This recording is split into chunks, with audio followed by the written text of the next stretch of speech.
രണ്ട് വാർത്തകൾ, രണ്ട് ദൃശ്യങ്ങൾ. ആദ്യത്തേത് കേരളത്തിന്റെ തെക്കേയറ്റത്ത് പാറശാലയിൽ നിന്ന് പ്ലാമൂട്ടുകടയിലെ കൊച്ചു ഭഗവതി ക്ഷേത്രത്തിന്റെ അമ്പലമുറ്റത്ത് നിന്ന്.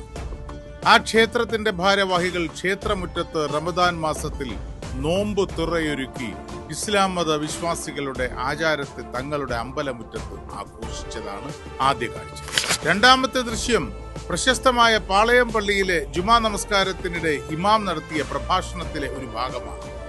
വരുന്ന ദിവസങ്ങളിൽ ആറ്റുകാൽ പൊങ്കാലയാണ്. പല സ്ഥലങ്ങളിൽ നിന്ന് ഇവിടേക്ക് എത്തുന്ന സ്ത്രീകൾക്കും കുട്ടികൾക്കും ആഹാരവും സൗകര്യങ്ങളും ഒരുക്കി കൊടുക്കുവാൻ നമ്മൾ സന്നദ്ധരാകണം എന്ന് ഓർമ്മിപ്പിച്ചുകൊണ്ടുള്ള അദ്ദേഹത്തിന്റെ പ്രഭാഷണം. റമദാനിലാണ് ഈ വർഷം യാദർശികമായിട്ട്, കഴിഞ്ഞ വർഷവും അങ്ങനെയായിരുന്നു ഈ പൊങ്കാല ഉണ്ടാകുന്നത്.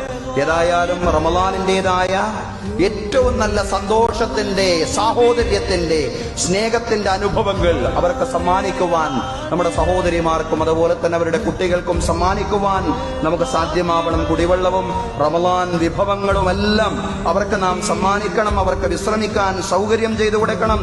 നമ്മുടെ മസ്ജിദുകളും വീടുകളുമെല്ലാം അവരുടെ മുമ്പിൽ പൂർണ്ണമായും തുറക്കപ്പെടുന്ന ഒരു സാഹചര്യം തീർച്ചയായും ഉണ്ടാവേണ്ടതുണ്ട്.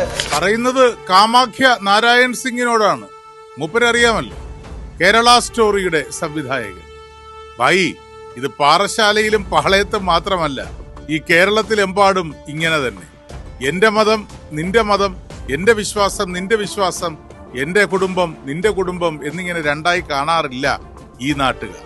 അതുകൊണ്ടാണല്ലോ ശ്രീ മോഹൻലാൽ മുഖ്യമന്ത്രിയോടുള്ള അഭിമുഖത്തിനൊടുവിൽ പറഞ്ഞത്, എന്റെ കേരളം അങ്ങയുടെ കേരളം, നമ്മുടെ കേരളം. എന്റെ കേരളം അങ്ങയുടെ കേരളം, നമ്മുടെ കേരളം.